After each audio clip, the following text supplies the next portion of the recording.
معزز سامعین کرام، آپ سن رہے ہیں دیار اردو چینل پر مستنصر حسین تارڑ کی کتاب راغ۔ باہر اندھیرے کے پیوند آہستگی سے روشن ہو رہے تھے۔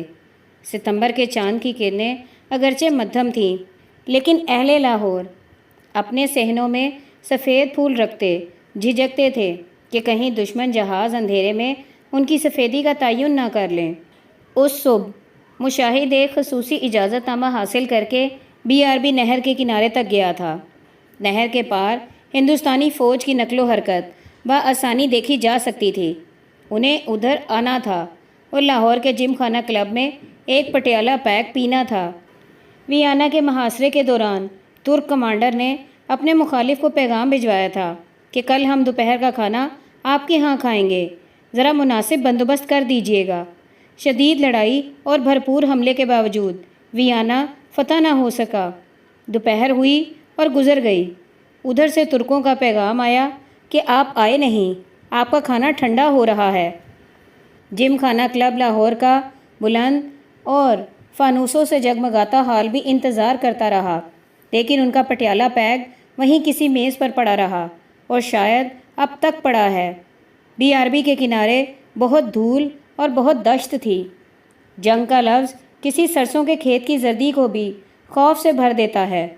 میجر شفقت بلوچ چھوٹے سے قد اور چھوٹی سی داڑھی کے ساتھ مورچے میں سے برآمد ہوا اور وہ مشاہد کی جانب نہیں دیکھتا تھا، نہر کے پار مسلسل دیکھتا تھا، اور جب باتیں کرتا تھا تو ایک ایسے جانور کی طرح پریشانی میں کرتا تھا جس کے شکار کے لیے شکاری نے ایک دو نہیں سینکڑوں جال پھیلا رکھے ہوں۔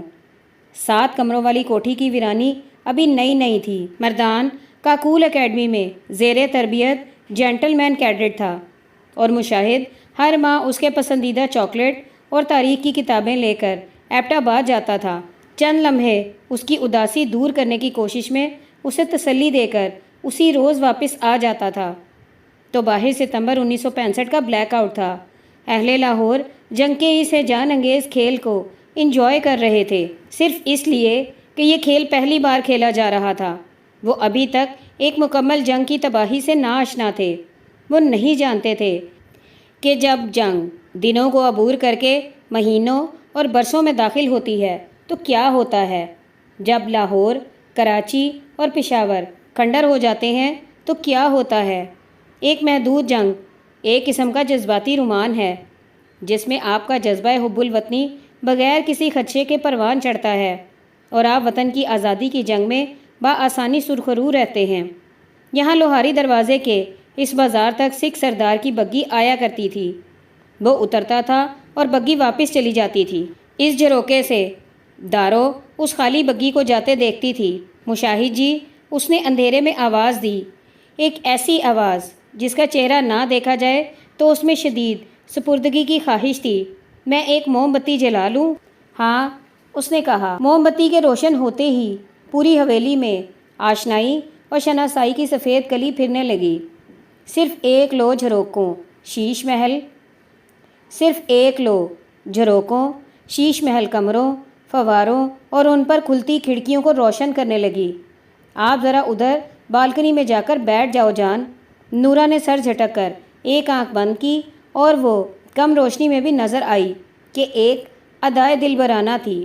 اسے یہ عمل حماقت آمیز لگا کہ وہ مشاہد علی 20ویں صدی کی ماڈرنزم کا پروردہ کسی سکھ سردار کی رقاصہ کے وہ سیدھا ڈانسنگ روم کے اوپر ایک بالکنی میں تنے تنہا 1965 کی جنگ کے دوران ایک بلیک آؤٹ کی رات میں برآ جمع ہو۔ لیکن وہ اٹھا اور چرچراتی لکڑی کی سیڑھی پر احتیاط سے قدم رکھتا بالکنی میں پہنچ گیا۔ ناکافی جھلملاتی روشنی میں ایک مختصر کمرے میں، ٹوٹے ہوئے رنگین شیشوں والے 30ویں منزل پر واقع کمرے میں، اور دن کے وقت یہاں سے مسجد وزیر خان کے ٹھکنے مینار دکھائی دیتے تھے۔ وہاں نورا ایک عجیب لباس میں تھی۔ مشاہد نے اسے کبھی اتنے بھاری سرخ اور مدھم پڑے گوٹے کناری کے کام والے لباس میں نہیں دیکھا تھا۔ نورا نے اوپر بالکنی میں اسے دیکھا جہاں اس کی دادی ایک سکھ سردار کی نشیلی آنکھوں اور بے ترتیب داڑھی کو دیکھتی تھی، اور وہ اسے ایک نیلی جین اور ٹی شرٹ میں دیکھ رہی تھی۔ وہ کوئی عام طوائف نہ تھی، مجرا تو نہیں کرتی تھی، صرف ایک شخص کے لیے ناچتی تھی۔ وہ رقص کے لیے اپنی ایڑیاں دھیرے سے آہستگی سے اٹھاتی تھی تاکہ گھنگرو زیادہ شور نہ کریں، جیسے ایک مائن فیلڈ میں چلتی ہو۔ آفٹر آل باہر بلیک آؤٹ تھا اور جنگ ہو رہی تھی۔ وزیر آباد کے قریب 6 ستمبر کی نیم گرم دھوپ میں سرسبز چارے کے کھیتوں میں گنے کی فصل کے قریب کہیں کہیں آہنی اسکریپ کے چند ٹکڑے، ان میں سے ایک شکستہ مشین گن کی نالی کا رخ آسمان کی جانب۔ پہلا ہندوستانی جیٹ فائٹر جو ادھر آیا تھا، پائلٹ کے خون سے اسکریپ کی جستی رنگت نیم سیاہ اس دھوپ میں جو نیم گرم تھی۔ مشاہد اسے دیکھ کر رنجیدہ ہوا۔ تمام جنگوں کا اینڈ رزلٹ کیا ہے؟ 0+0۔ چونڈا کے بیٹل فیلڈ میں کھیتوں پر دھول کے غبار، جن کے اندر لوہے کی مشینیں گندم اور گنے کو رونتی گڑگڑاتی ہوئی چلتی تھیں۔ ٹکا خان 1965 ہیرو، اور پھر 1971 میں آل دی بچرز۔ اوئے یہ اوپر کس نے بتی جلا رکھی ہے؟ بند کرو اوئے۔ نیچے گلی میں سے کچھ آوازیں آئیں اور ان کے اوپر پہنچنے کے ساتھ ساتھ ایک پتھر آیا جس نے اکلوتے باقی ماندہ رنگین شیشے کو توڑا، اور کھڑکی میں یہی تو ایک شیشہ تھا جس نے کبھی داروں کو اور سکھ سردار کو اس کمرے کی تنہائی میں دیکھا تھا، اور اندر وہ پتھر آیا۔ نورا رک گئی، وہ جو اپنی ایڑیاں دھیرے سے اور آہستگی سے اٹھاتی تھی تاکہ شور نہ ہو، رک گئی، خوف زدہ ہو کر تھم گئی۔ بتی بند کرو اے، نہیں تو ہم اوپر آتے ہیں۔ ایک اور دھمکی سے لبریز آواز آئی۔ سول ڈیفنس کے پرجوش رضاکار گلیوں محلوں میں گھوم کر ایسی کھڑکیاں تاک رہے تھے جن کے اندر کہیں غلطی سے یا پوشیدگی سے روشنی ہوتی تھی۔ نورا نے اسی انداز میں جس انداز میں ایک موم بتی جلا لوں کہا تھا، اب میں موم بتی بجھا دوں مشاہدی؟ کہا۔ ہاں، اس نے کہا، اور پھر اٹھ کر اس چھوٹے سے درشنی جھروکے میں سے اٹھ کر بوسیدہ کرم خوردہ سیڑھیوں پر پاؤں سوچ سمجھ کر دھرتا، اور پھر بھی ان سے گر جانے اور ان کے ٹوٹ جانے کے خدشے اس کے بدن میں رچتے تھے۔ وہ نیچے آیا اور اس دوران نورا گال پھلائے موم بتی کے اوپر جھکی، آنکھیں سیڑھیوں کی جانب لگائے کہ کب وہ بحفاظت اتر آئے تو میں پھونک مار دوں۔ وہ قریب ہوا تو نورا کی پھونک شعلے کو سرسرانے لگی اور موم بتی گل ہو گئی۔ مشاہدی وہ اندھیرے میں ٹٹولتی ہوئی آگے آئی۔ مشاہد اس کی باز کو پہچانتا تھا کہ وہ اندھیرے میں آگے ہوئی تو وہ جانتا تھا کہ وہ کہاں ہے اور کتنی قریب ہے۔ مجھے ڈر لگتا ہے، اپنا ہاتھ مجھے دو۔ پھر وہ بہت دیر اپنے آپ سے ہی باتیں کرتی رہی۔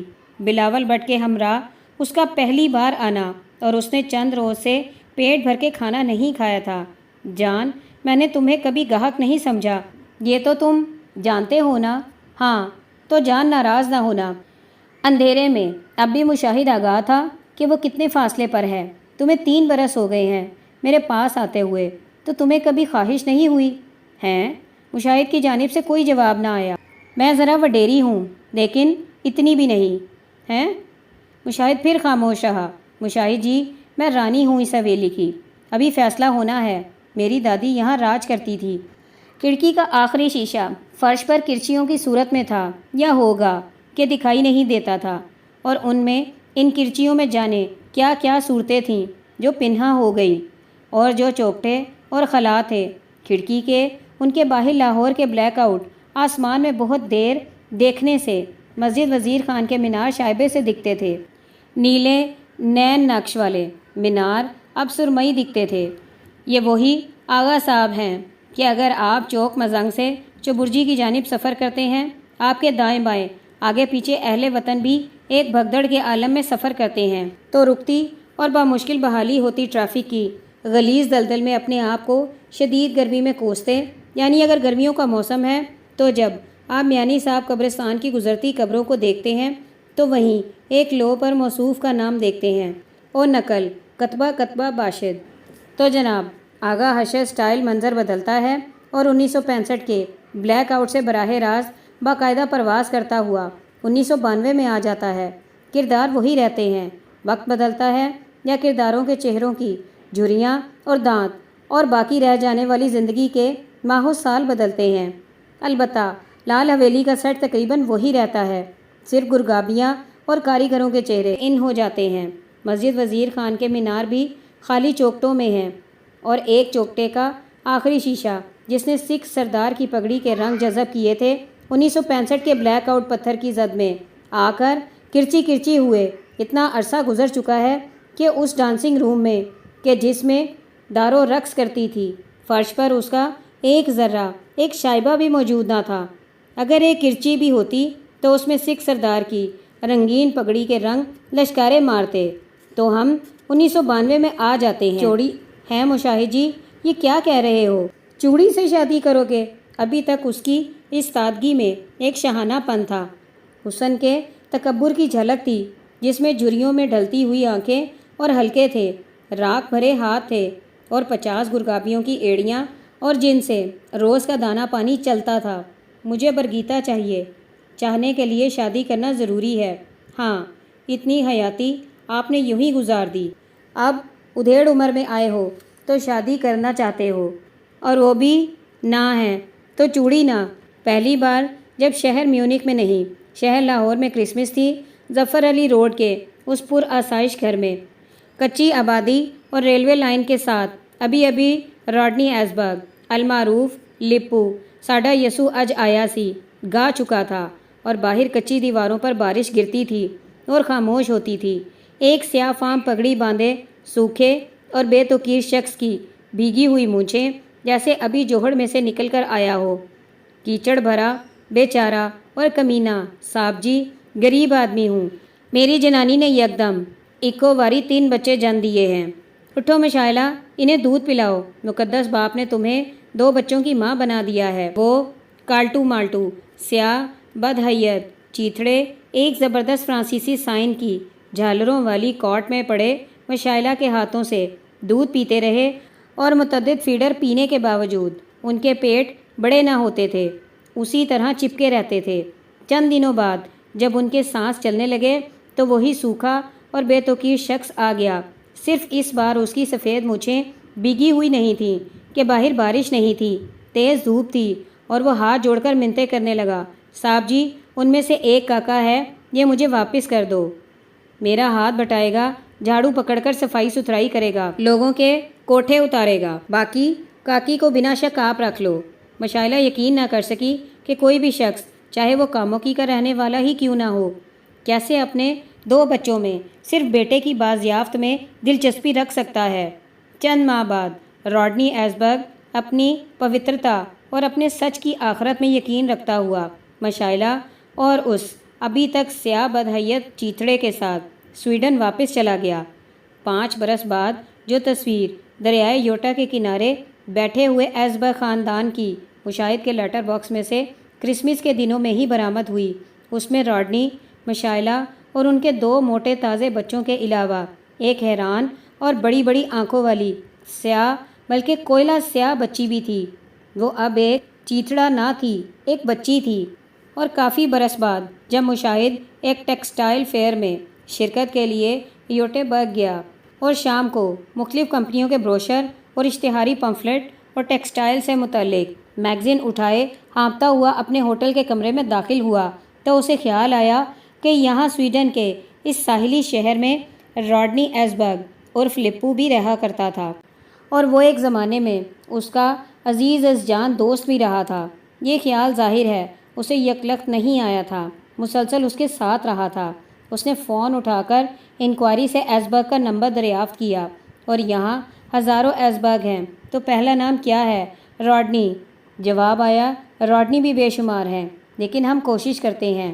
دریائے یوٹا کے کنارے ایک بے آرام کرنے والے سرد اور دھند بھرے موسم میں بہت ہی ٹھنڈے لینڈسکیپ میں ایک ایسا گھر تھا جس کے اندر مشرق کے رنگوں کی گرمی تھی۔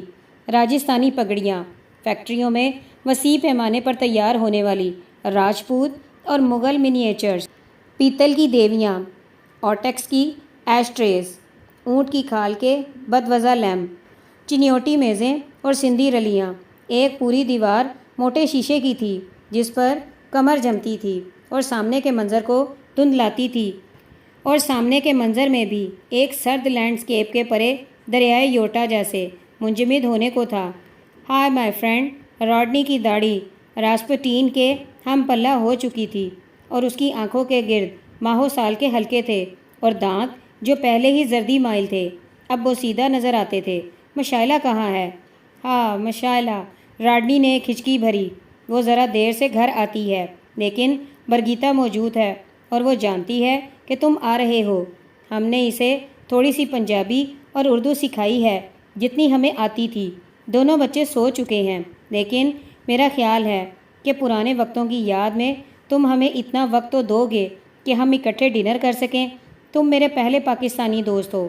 سویٹس کا بس چلے تو وہ اپنی ہچکیوں کے زور سے بجلی کو نیست و نابود کر دیں اور صرف موم بتیوں کی روشنی میں پوری زندگی ہنسی خوشی گزار دیں۔ سویٹس یوں بھی نیم تاریکی کے پجاری ہیں۔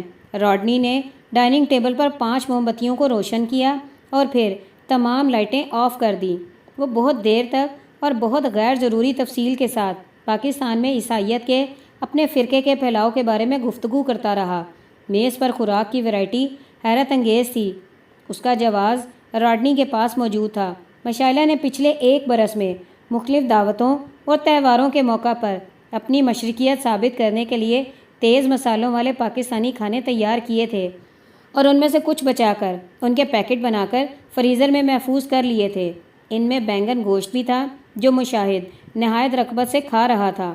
جب برگیتا ہال نما کمرے میں، جہاں شیشے کی دیوار کوہر آلود ہو رہی تھی اور اس کی ٹھنڈک بدن میں سرایت کرتی بے آرام کرتی تھی، داخل ہوئی، دریائے یوٹا کے یخ اور آلودہ پانی کے وہاں بندرگاہ میں درجنوں ٹرالر، آئل ٹینکر اور کارگو کیریئر اپنی آلودگی انڈیل رہے تھے۔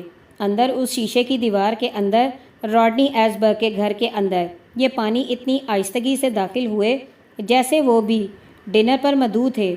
صرف مشاہد نے انہیں دیکھا۔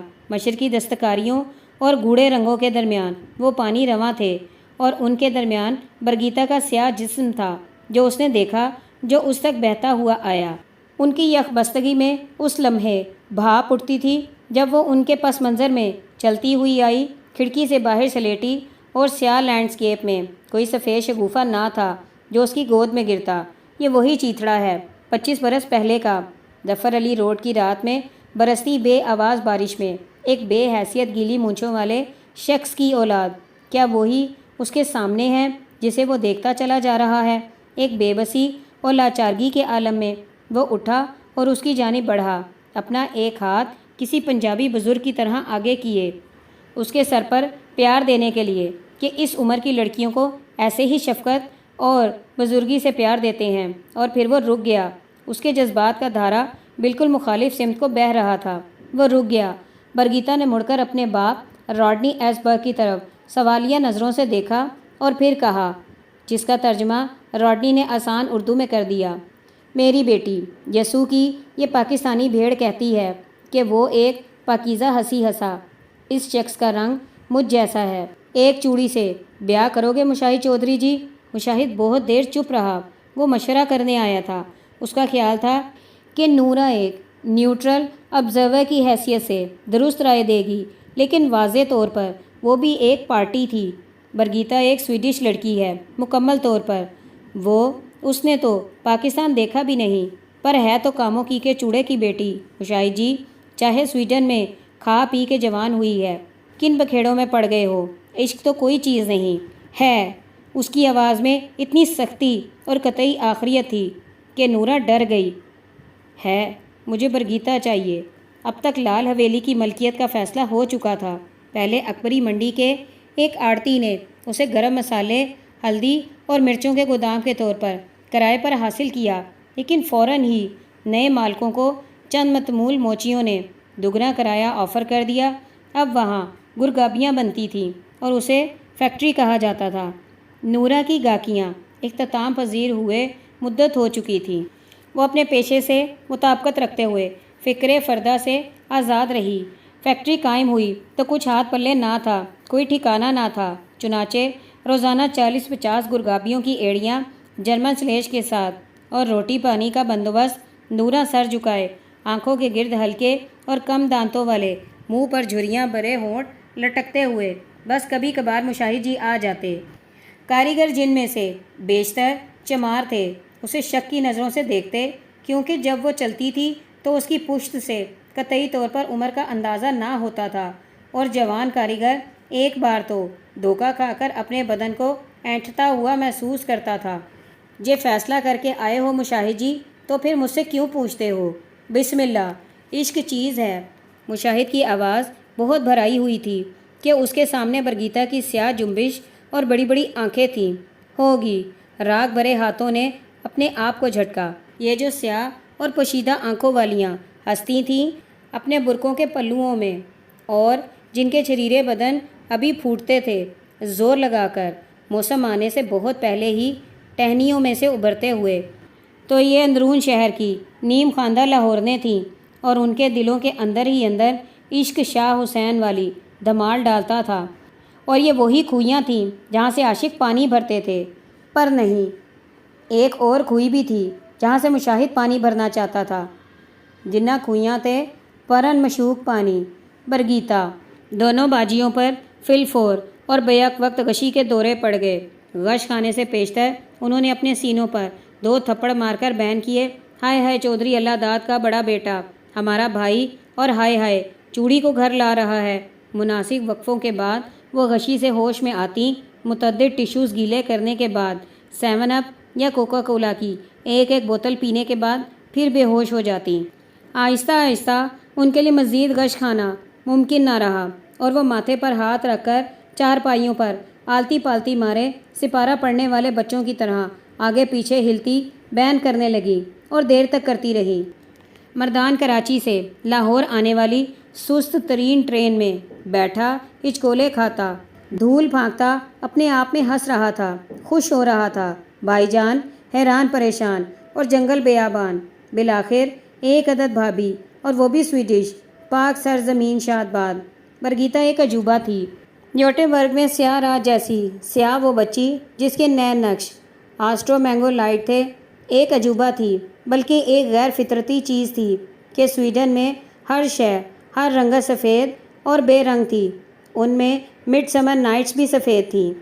وہ ہمہ وقت مانگ میں رہتی، ایک گڈ لک چام کے طور پر، دوسرے بچوں کے ساتھ کھیلنے کے لیے ایک سیاہ گڑیا کے طور پر، اور ایک سیاہ فام کے لیے سفید فیاضی کے مظاہرے کے طور پر۔ کہیں نہ کہیں کوئی شدید گڑبڑ تھی جو اس کی سمجھ میں نہ آتی تھی۔ اس کے ماں باپ ویسے ہی تھے جیسے سب بچوں کے تھے، لیکن وہ سب بچوں جیسی نہ تھی، اور اس کے علاوہ اس کے 2 چھوٹے بھائی بھی ویسے ہی تھے جیسے سب بچے تھے، لیکن وہ نہ تھی۔ کیوں نہ تھی؟ بس یہی گڑبڑ تھی۔